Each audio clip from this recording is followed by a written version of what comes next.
ईशा की नमाज पढ़ते पढ़ते आदमी अंदर आए मस्जिद के अंदर और जूते चप्पल लेकर लाइट ऑफ करके मारना शुरू कर दिया। ऐसे तो आपको बुला लूं, मार मार के तोड़ी कुर्सी।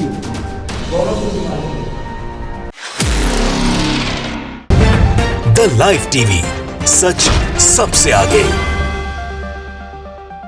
नमस्कार, द लाइव टीवी आप देख रहे हैं, आपके साथ मैं हूं आदित्य कुमार।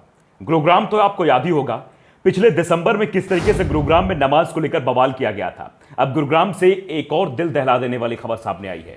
दरअसल मस्जिद में कुछ नफरती टाइप के लोग, कुछ गुंडे लोग घुस जाते हैं, मारपीट करते हैं, लोगों को परेशान करते हैं, धमकी देते हैं। ऐसी खबर सामने आ रही है। हम गुरुग्राम के दिसंबर की वो कहानी बताएंगे, उसको हम बता भी चुके हैं, लेकिन सबसे पहले आपको यह खबर दिखाएंगे। आप तस्वीर देखिए, ये जो लोग खड़े हुए हैं ये प्रताड़ित किए हुए लोग हैं। गुरुग्राम में ईशा की नमाज के दौरान एक भीड़ मस्जिद में घुसती है, नारेबाजी करती है और वहां नमाज पढ़ रहे लोगों पर जो है उनके साथ मारपीट करती है। ऐसा जो ये लोग आपको तस्वीरों में दिखाई दे रहे हैं, इन्होंने सीधे तौर पर यह आरोप लगाया है। उन्हें जान से मारने तक की भी धमकी दी गई है और मस्जिद में तोड़फोड़ की गई है। इस मामले में 3 नामजद समेत अन्य के खिलाफ मामला दर्ज किया गया है। सवाल सबसे बड़ा यही है। सवाल खड़ा करने से पहले मैं एक बात आप लोगों को बता देना चाहता हूं कि द लाइव टीवी किसी भी तरीके के हिंसा का समर्थन नहीं करता है।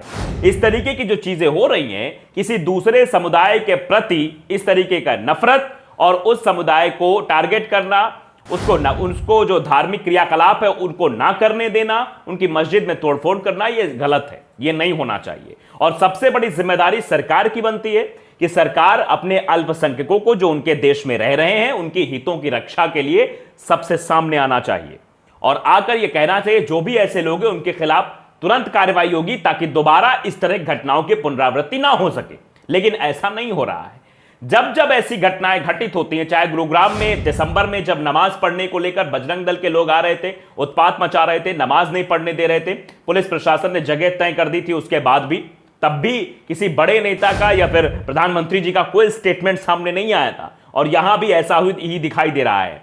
गुरुग्राम में मस्जिद में नमाज नहीं अदा करने दी जा रही है। अपने आप में समझ सकते हैं कि यह धार्मिक क्रियाकलाप है। यह हर एक धर्म के व्यक्ति का अधिकार है कि वो अपने धार्मिक चीजों के अनुसार जो उसमें आती हैं उस हिसाब से वो अपना क्रियाकलाप कर सकता है, चाहे वो नमाज अदा करना हो या फिर हिंदुओं में पूजन अर्चा करना हो, आरती करना हो, कुछ भी करना हो, इससे कोई रोक नहीं सकता। वो भी अपने धार्मिक स्थल पर कर रहे थे। तो फिर ये कौन लोग हैं जो मस्जिद में घुसकर इस तरह का उत्पात मचाते हैं और इनको कौन शह दे रहा है? ये अपने आप में बड़े सवाल हैं। ये किसके शह पर जाकर इस तरीके का उत्पात जाके मस्जिद में मचाते हैं, मस्जिद में जाकर तोड़फोड़ करते हैं, लोगों को धमकियां देते हैं? क्योंकि जो नमाज वहां लोग पढ़ रहे थे उनका सीधे सीधे यह आरोप है कि उन्होंने जान से मारने तक की धमकी दी है, नमाज ना पढ़ने तक की बात कही है। फिलहाल मामला दर्ज कर लिया गया है, कहा जा रहा है उन पर कार्रवाई की जाएगी, लेकिन क्या कार्रवाई होगी यह भी अपने आप में बड़ा सवाल बना हुआ है। देखिए, यह ट्वीट जो है अशरफ हुसैन की तरफ से किया गया है। अशरफ हुसैन ने बाकायदे ट्वीट करते हुए लिखा है, गुरुग्राम के एक गांव में ईशा की नमाज के दौरान एक भीड़ ने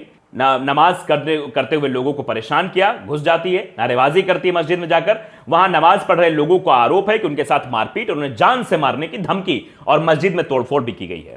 इस मामले में 3 के खिलाफ नामजद मुकदमा दर्ज किया गया है, अन्य धाराओं में मामला दर्ज किया गया है। वहीं पर अगला भी ट्वीट उन्होंने किया है जिसमें तस्वीरें दिखाई जा रही हैं किस तरीके से वहां पर नमाजियों के साथ मारपीट किया गया है और जो लोग हैं उनका नाम भी बताया गया है। गुरुग्राम के भोरा कला गांव की मस्जिद में ईशा की नमाज के दौरान, ये समझ लीजिए गुरुग्राम की जो जगह है वो भोरा कला है, भोरा कला गांव में मस्जिद में ईशा की नमाज के दौरान एक भीड़ घुसकर नमाजियों के साथ मारपीट करती है। इस मामले में 3 नामजद राजेश चौहान उर्फ बाबू, अनिल भदौरिया और संजय व्यास के साथ अन्य के खिलाफ यह मामला दर्ज कराया गया है। लेकिन सवाल वही है कि इस तरीके से आखिरकार मस्जिद में क्यों तोड़फोड़ की गई है? तस्वीरें भी जो सामने आई हैं वो भी अपने आप में सवाल खड़े करती। देखिए, कुर्सियां भी टूटी हुई हैं, कुर्सियों को तोड़ दिया गया है, मस्जिद में घुसकर पूरी तरीके से बवाल मचाया गया है। हमलावर ने नमाजियों के साथ दुर्व्यवहार किया। जब वहां पुलिस पहुंची तो हमलावर भीड़ में से मौजूद किसी व्यक्ति का मोबाइल मस्जिद से बाहर बरामद होता है, जो नमाजियों से बदसलूकी के दौरान वहां गिर गया था। पुलिस पूरे मामले की जांच कर रही है, बता रही है कि हम इस पूरे मामले की जांच कर रहे हैं। और अंततः जो खबर सामने आई है वो बेहद चौंकाने वाली खबर है, क्योंकि यह सब पूरा हमला हुआ, मस्जिद में घुसकर लोगों के साथ मारपीट की गई, गांव से निकालने तक की धमकी दी गई। बीबीसी की रिपोर्ट में आपको दिखाना चाहता हूं कि मस्जिद में घुसकर नमाज पढ़ रहे लोगों से मारपीट, गांव से निकालने तक की धमकी दी जा रही है। 14 अक्टूबर की खबर देखिए, इसमें अपडेट भी किया गया 2 घंटे पहले और बाकायदे लिखा गया है कि हरियाणा के गुरुग्राम में एक बार फिर नमाज को लेकर विवाद सामने आया है। गुरुग्राम में एक गांव के नमाज के दौरान कुछ लोग हथियारों के साथ मस्जिद में घुसे और वहां नमाज अदा कर रहे मुसलमानों को प्रताड़ित किया।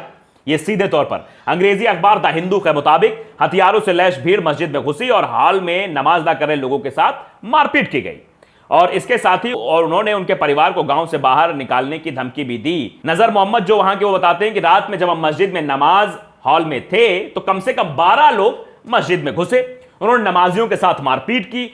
उनमें से कई लोगों को चोटें भी आई हैं। उन लोगों ने नमाज हॉल बंद कर दिया। उन्होंने हमें जान से मारने की धमकी दी। आप समझ, नजर मोहम्मद जो वहां मौजूद थे, उन्होंने बाकायदे वहां पर हुए घटनाक्रम का जिक्र करते हुए बताया और पुलिस के मुताबिक जो चीजें आई हैं, पुलिस के मुताबिक भी चीजें जो निकलकर सामने हुई बता दें। पुलिस ने कहा कि जब वो घटनास्थल पहुंचे, मस्जिद में हंगामा करने वाले लोग वहां से भाग चुके थे। यानी पुलिस के आने से पहले भाग चुके थे या पुलिस लेट में पहुंची, यह भी अपने आप में सवाल है, क्योंकि हर कांड हो जाने के बाद ही पुलिस पहुंचती है। मानेसर के जो डिप्टी कमिश्नर, उन्होंने कहा कि एक मोबाइल फोन बरामद हुआ है जो भीड़ में से किसी एक का है। साथ ही उन्होंने बताया कि मामले में धार्मिक भावनाएं भड़काने, दंगा भड़काने की कोशिश, आपराधिक धमकी और गैर कानूनी रूप से जमा होना, इन सब मामलों में आईपीसी की विभिन्न धाराओं के तहत केस दर्ज कर लिया गया है। उन्होंने कहा कि इस मामले में 3 लोगों को नामजद किया गया है, जांच की जा रही है और जांच करके आगे किया जाएगा। दरअसल लेकिन वहां नजर मोहम्मद का कहना है गुरुवार देर शाम इस मामले में गांव के बुजुर्गों के दखल के बाद समझौता हो गया है। यानी इस मसले में समझौता हो गया। उन्होंने कहा कि समझौता बिना किसी तरीके के दबाव के हुआ है। उन्होंने कहा कि हमें लंबे समय से प्रताड़ित किया जा रहा था। जब हमला हुआ तो हमने शिकायत करने का फैसला लिया।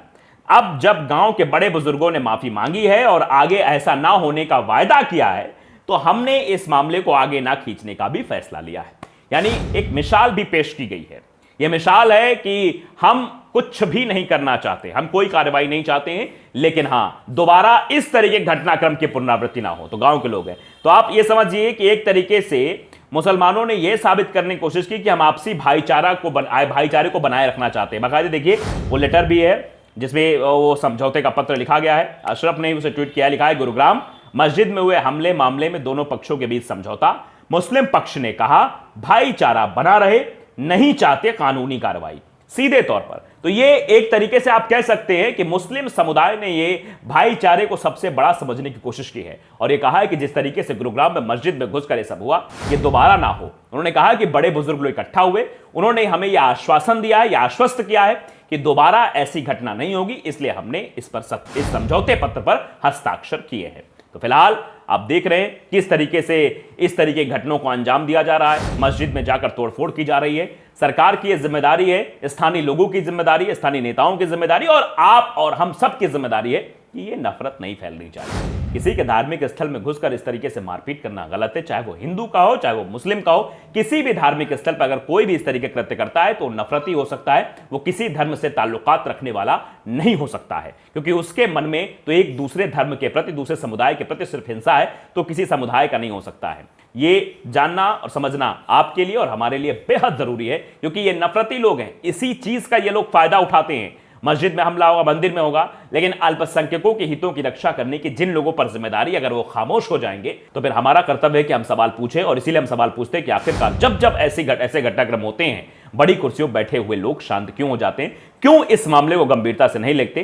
क्यों अल्पसंख्यकों को यह भरोसा नहीं दिलाते कि आप हमारे देश में सुरक्षित हैं, आपको किसी भी तरीके की कोई परेशानी नहीं होगी, हम आपके साथ हैं? यह जिम्मेदारी बनती है, लेकिन क्या इस जिम्मेदारी का निर्वहन कोई करेगा? यह भी अपने आप में सवाल बना हुआ है। तो द लाइव टीवी को अगर आपने सब्सक्राइब नहीं किया, सब्सक्राइब जरूर करिए, बेल आइकन दबाइए ताकि सच खबर आप तक पहुंचती रहे। नमस्कार। द लाइव टीवी, सच सबसे आगे।